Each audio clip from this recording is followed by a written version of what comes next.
we learned over the weekend that KD wants the Heat, the Rockets, or the Spurs. And then the Athletic on Monday night during the finals dropped the story saying specifically he most wants the San Antonio Spurs. Okay. So ESPN also said over the weekend that the Suns are unexcited. That's the word Windhorst used. Unexcited about the offers from the Heat, the Rockets, and the Spurs. Okay. So that's some facts. Another fact. Shams Charania added that Kevin Durant has no interest in the Minnesota Timberwolves, and the Timberwolves have been the team that's been most heavily in pursuit for Kevin Durant. The Athletic reported tonight that the T-Wolves don't want to make a seismic change to the roster if Durant is not on board with the move. Team sources told them that. It seems like Minnesota wants KD to want to go there. It seems like Phoenix is hoping KD warms up to it, so Minnesota would end up wanting to do the deal.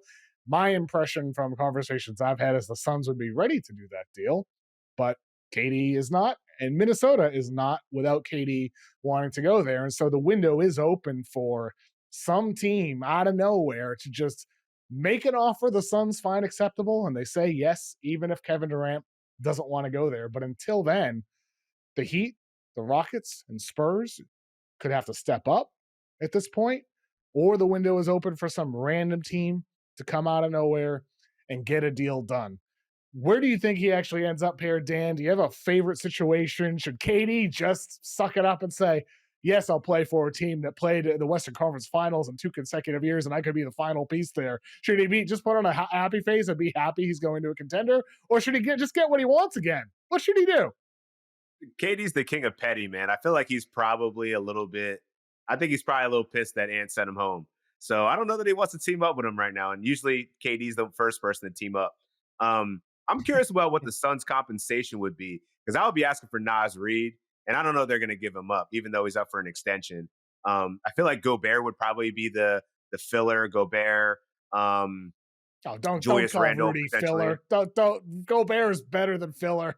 Better than filler. He's better than filler, but do you think that? Don't call Gobert filler. Go to the full for me. Go to the full screen. Look at this over my shoulder. Go to my full screen right here. Over my shoulder. There Rudy he is. Gobert. Over my shoulder. Rudy Gobert. Right there.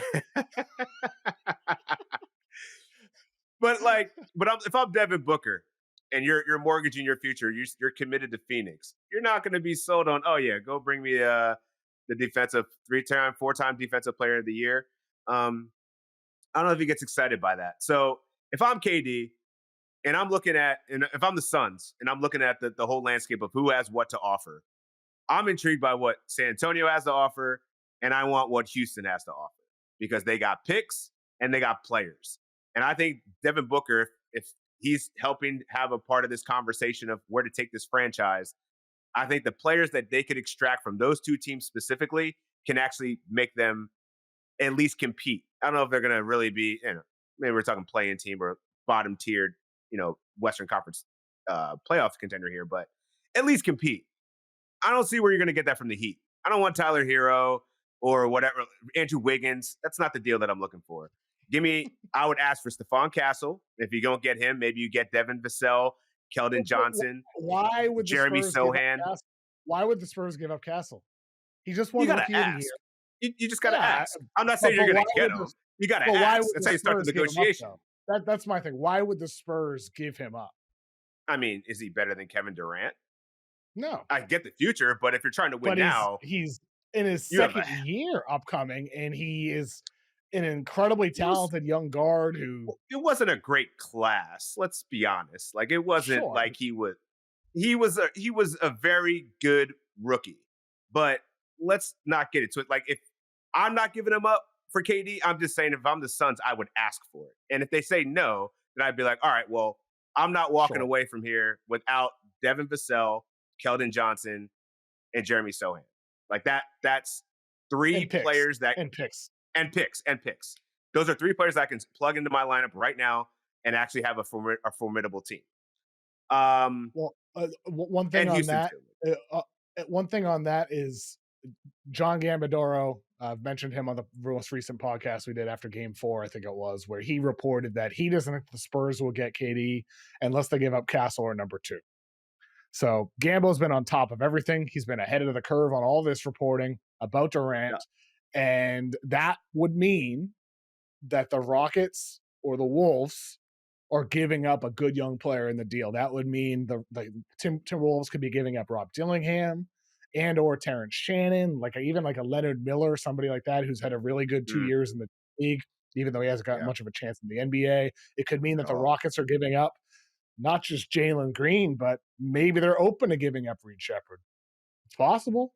Like the Rockets also have a ton of draft capital too, a lot of highly valuable picks, including the Suns' first round picks. So look, if that's true, if that's what is on the table for 37-year-old Kevin Durant with 1 year remaining on his contract, then yeah, maybe the Spurs would have to give up Castle, and ultimately maybe they deem the price too high because it'd be too much in the now and not enough in the future. And I'd be perfectly understanding of that. I think you could argue the Spurs never should have traded for Fox. I understand why they did. I think it was the right decision to trade for Fox. He came at a low cost.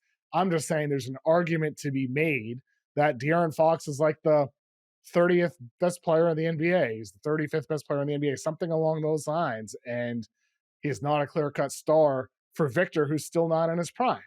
Like the Spurs most need to be ready to build when Victor is 25, 26, 27 years old. He just happens to be so special that they're trying to also accelerate things a little bit now. And I get it. And they should get KD if the price is right. But to me, the price is not right if it means giving up Stephon Castle. It is right if it means giving up De'Aaron Fox, but not Stephon Castle with the number 2 pick because you need to retain some future assets alongside Victor Wembanyama. Man, you do not like De'Aaron Fox. Whew, I like Fox. I like Fox. this is coming from I your like Sacramento hate. I think it's carried over no into no your no no San no no no no Antonio. no no no no no. Um, he got No away from Sacramento Sac, hate. man. We should be happy. We should be. This is good. This is good. Things are moving the right direction. It's Um, no Sacramento hate. It's just honesty about the state of their players. That's all. you said that it's Castle and or Castle or the second pick. Or. That's what Gambo had said. I mean, the second pick, that's worthy, right? I mean, Dylan Harper. You're either going to draft Dylan Harper or you're going to take a flyer on upside like an Ace Bailey or BJ Edgecombe or something. Like I mean, I would give it the number 2 pick for Durant. No. 37 years old. No. You can't do it. You can't give up the number 2 pick for It's like a 37-year-old different KD. tier. Really? You can't do it. You can't do it. Dylan Harper, look, I've been as critical of Dylan Harper as anybody in this pre-draft cycle. I've knocked the jumper. I've written a 2,000, 3,000 word article about how the Spurs Yeah. should split up the core that doesn't even exist yet. Like I don't think Castle, Fox, and Harper is the right way to build around Victor Wembanyama. With that said, if Cooper Flag never reclassifies, Dylan Harper is very clearly the number 1 pick in this draft class. He is a great downhill attacker. He's 6'5", versatile defender, a very good playmaker. He's able to create his own shot.